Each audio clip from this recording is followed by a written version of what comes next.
দেশে ছোটখাটো ভূমিকম্প মোকাবেলার সক্ষমতা সরকারের আছে, তবে বড় আকারে ভূমিকম্প হলে তা মোকাবিলায় উদ্বেগ প্রকাশ করেছেন স্বরাষ্ট্র উপদেষ্টা। সচিবালয়ের আইন শৃঙ্খলা সংক্রান্ত কোর কমিটির বৈঠক শেষে উদ্বেগের কথা জানান তিনি। আইন শৃঙ্খলা পরিস্থিতি উন্নতির দিকে গেছে বলেও মন্তব্য করেন স্বরাষ্ট্র উপদেষ্টা।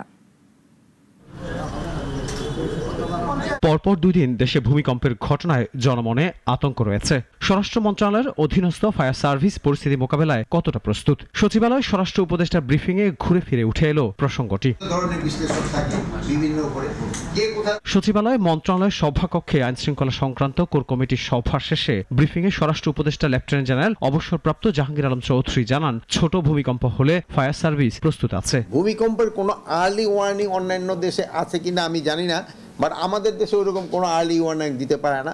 তবু কেউ কেউ বলতেছিল যে 10 সেকেন্ড আগে নাকি একটা ওয়ার্নিং দেয়।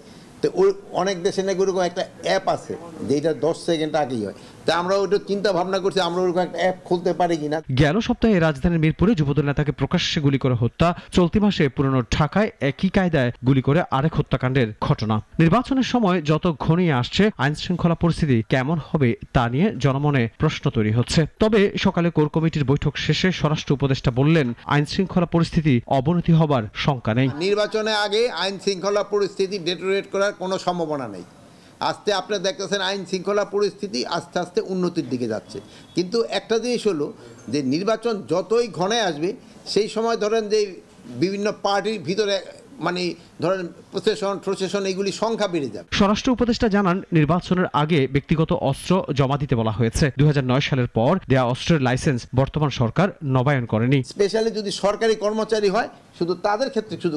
আনোয়ার হোসেন, নাগরিক, ঢাকা।